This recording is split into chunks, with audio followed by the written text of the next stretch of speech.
Welcome to the Advanced Power Searching with Google presentation.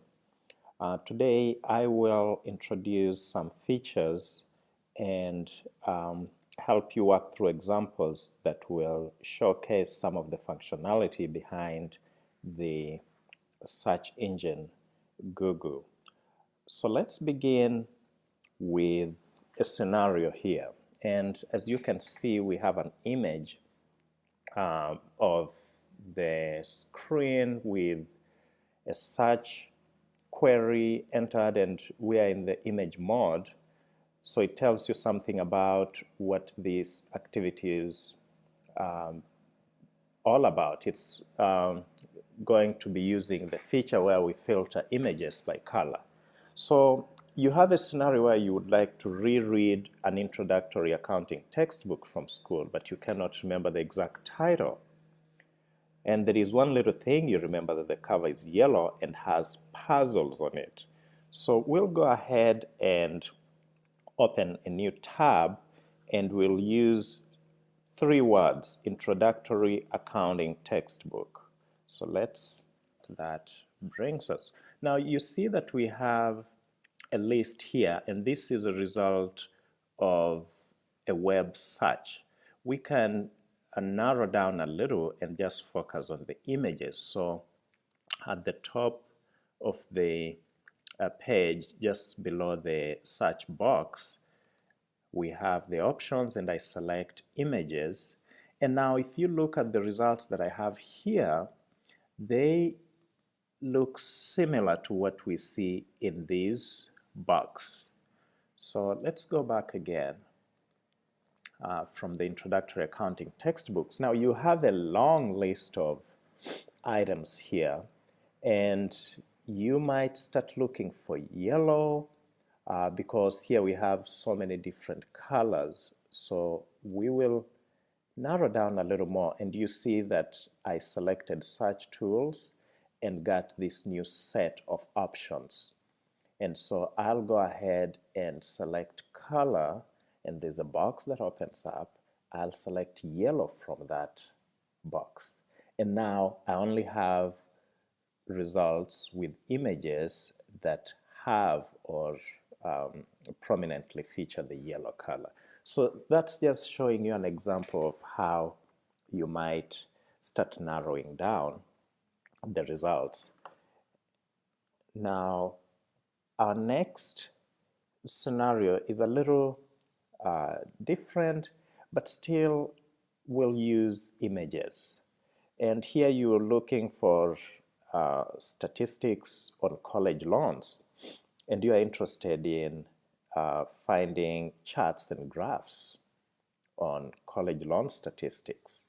And here they have actually given us the search phrase. We want to use the 3 words college loan statistics. So let's go back to our search box, and we will enter college loan statistics.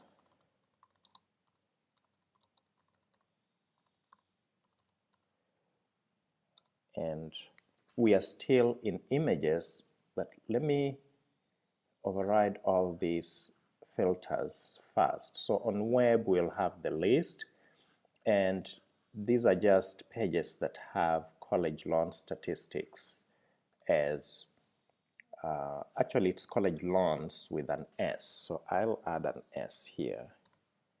It might make a difference. And yes, we see there is a difference in the search. Now let's look at just the images. The question was, what color might you use to filter these results in order to get more credible results?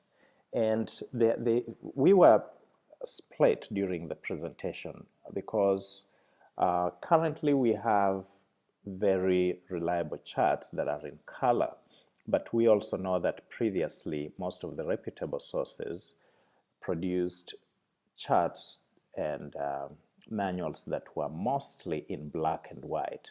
And so we'll select search tools, go to color, and for now I'll just filter black and white, and we see those results. If I just filter white, I end up with this new set of results.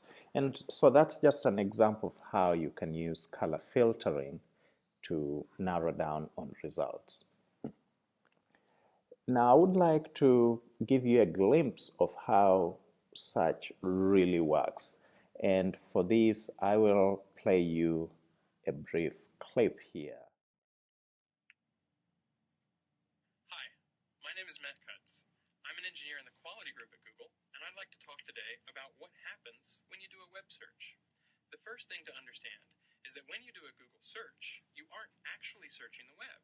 You're searching Google's index of the web, or at least as much of it as we can find.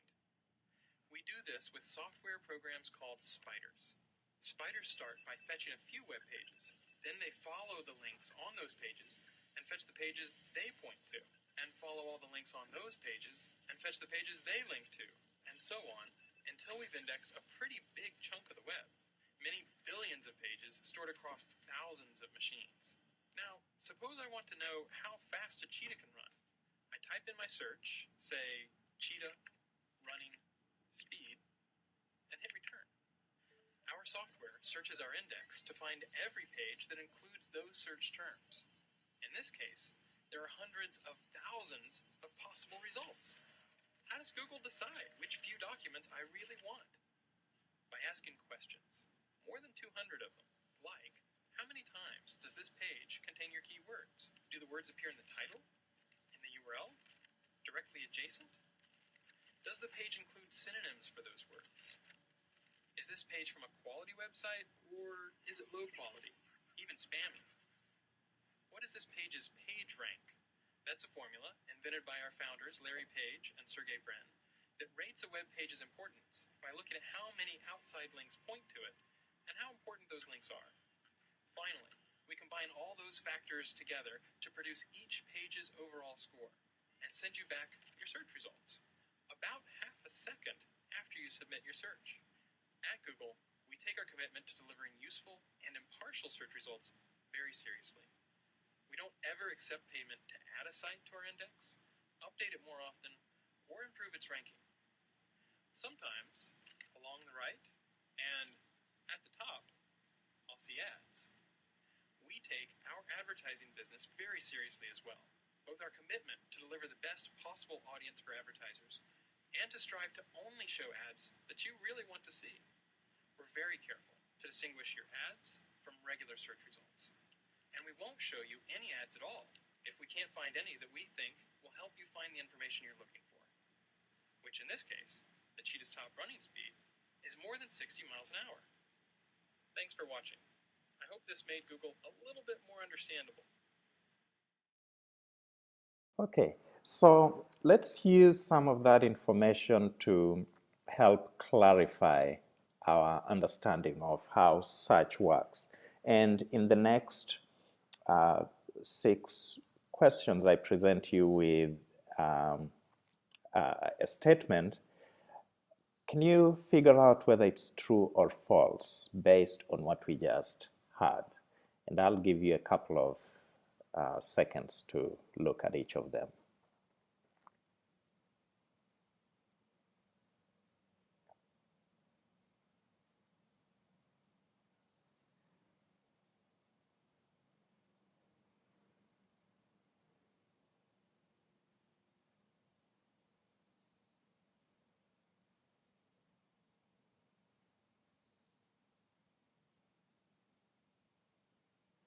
And from the video, you can figure out the false statements. So for instance, number 2 about the font size, we know that that's not true. Neither is number 4 about webmasters getting higher rankings by paying Google money. But we know that pages which have words you type in, as in number 1, or synonyms for those words, are listed higher. We also know that if the words appear in the title or web address, that will get you listed higher, as in number 3. We also know that number 5 and 6 are definitely gonna get your results a little higher. Now to the next slide, let's look at some of the little tricks that get you better results. And if you're a librarian, this is fairly basic. When it comes to selecting keywords, we know that short on-topic words would help a lot. And I know that sometimes you want to enter a long, broad statement or phrase that then helps you start narrowing down and thinking of similar words, or helps you figure out better words. And that's a strategy that I have found works for some users. But let's look at this example here. It says that I heard there was an old city in San Francisco Bay. What is it called? Now, they are suggesting that we see the results of using the question, what was the old city in the San Francisco Bay called? So let's enter that in our search box. What was the old city in San Francisco Bay called? And I'll do a web search. So you see we have a list here, Wikipedia. Actually, we have a question mark. And so you see we are getting several pages. What you'll realize is that most of the pages that you find here will be from Q&A sites and blogs. But of course, for this particular question, since many people have searched it, it's also showing up in Wikipedia as some of the top results, just because lots of people who took the class probably searched and eventually clicked on some of these pages. But it doesn't give you very good results in comparison to using these other two short phrases, Old City San Francisco Bay and Ghost Town San Francisco Bay. Let's try those. Old City San Francisco. So I have this list, and it's still Wikipedia, then events, museums, answers. Let's try the third.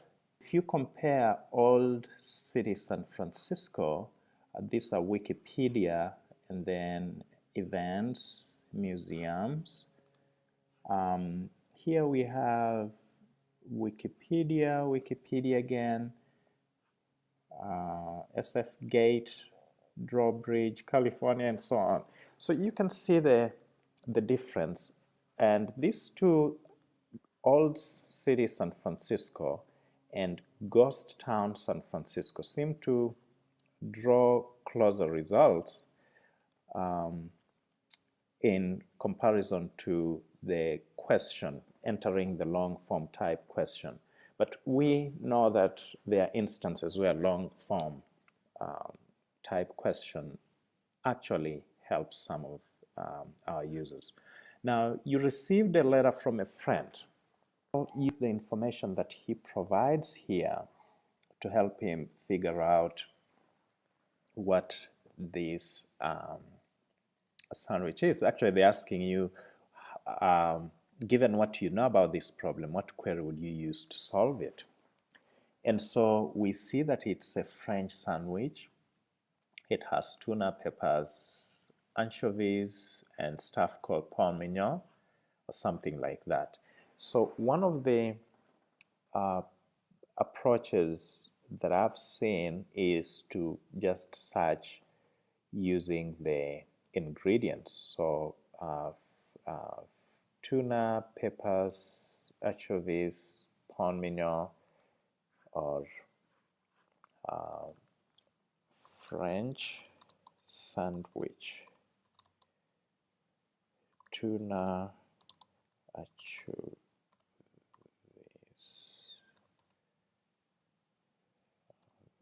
is pawn mignon. And it seems like lots of people have been searching. And so we see that, well, because a lot of user participants in this class have searched this, it pulls it up as the very first option. And so we know that you could just enter this. And what I heard from one of the participants is that she uses this strategy all the time to find recipes, just searching for ingredients in her refrigerator. So that might be a way of resolving this particular problem. Next, we want to consider some of the characters, words, symbols, and so on that actually count in Google search. So unlike some of the search engines that we have or tools that we have, word order matters in this case. So if you said, for instance, black and white compared to white and black, those are going to be two different results. They'll give you different results. Small words like a, the, sometimes matter, especially when they distinguish between two similar entities. We know that punctuation matters when connected to such terms with no spaces in between. For instance, if you look at these symbols, individually they do not matter if they are separated from words. But if they are connected to a word, for instance, at research well, or 43%, or C++, then those are going to matter. And we see that Google ignores certain punctuation. These symbols here will be ignored by Google. Now, just to demonstrate how small words matter, try searching in two separate tabs these two words, cars and the cars. So in one tab, just search cars. That's a web search. In another tab, you want to search the cars. And I'm using Google Chrome, so I can search from the address bar. And so you see that we get radically different results. While cars is mostly showing about autos, the cars is talking about a group and music and so on. That's what's featured in the results. So little words matter. Now try this on your own in separate tabs. Try Flower Spider and Spider Flower, as well as Adobe Acrobat, capitalized A for the words, and Adobe Acrobat all lowercase. And this will be an interesting one. Who, the who, and a who. 150 computer and $150 computer. Percentage students paying off college loans compared to students paying off college loans. Let's go ahead and do the last one together. So percent students paying off college loans, percent students paying off college loans. In another tab, we would like to search students paying off college loans. So without the word percent, I'll just use students paying off college loans. So I copied that and pasted it here. So students paying off college loans compared to percent students paying off college loans. So there's no difference. And yes, because the word the percent sign is separated from the rest of the word. So it's typically of no consequence here. and so it seems to have been ignored by the browser. So if it's not connected to the words, then it doesn't count. Let's look at one more thing. We have who, a who, and the who, sky blue and blue sky, I believe, black and white, white and black. Let's do sky blue in one browser and blue sky in another. So one tab has blue sky, the other tab has sky blue, and the results are a little different. Just by switching the order of the words, it changes the results. Now, there's some good news about capitalization, that capitalization does not matter same to special symbols, but there are a few symbols that do, and I'll play this video. Make a difference when you're doing a search. So for example, C++ uses the special symbols plus as a the copyright symbol 2010, you're actually searching for just 2010. It's important to know that because I don't want you to be fooled by results that work, but work for reasons you didn't really anticipate. A few characters do make a difference when you're doing a search. So for example, C++ uses the special symbols plus as a single entity because C++ is a language that's used a lot by computer programmers everywhere. We use it a lot at Google. C followed by the sharp sign or the hash symbol is also another programming language that's used widely. So we recognize that when we search for C#. If we put that sharp sign or the hash character before a word, as you see here with hashtag, then that searches through the hashtags that are available on the web. Let me give you a quick example of that. So if I did a search for sharp Google like that, you'll see that the search results have all kinds of interesting results that include the hashtag just for #Google. Similarly, the special character plus, when it's put in front of a term like a company name or a person's name, will search through G+, our social network, will search through the G+ space for something like that. Let me give you an example again with plus Google. So I'll change this hash symbol here to plus Google. And you'll see here is it takes us immediately to the G+ search space. In this case, the company page for all of Google. You get the idea. Plus in front of a name or a company will give you the G+ version of that result. You can also put a $sign in front of a number to search for a price, or an @ sign in front of a person's name or handle in order to search for people on, say, various social network streams. So that's another way we can get access and search for people throughout the web and internet space. Lastly, if you put the % symbol after a number, you can search for values which have that attached to the very end. This way, you can use all these special characters to search, but note it doesn't generalize. You can't put %, 45%. It really throws away the first two and only searches for the % that follows the number. This way, you can search for all kinds of stuff. Okay, that brings us to the end of this first session. The following sessions will build on what we've covered today, but we'll get into some of the more advanced skills and functionalities around searching with Google. Thanks. Bye.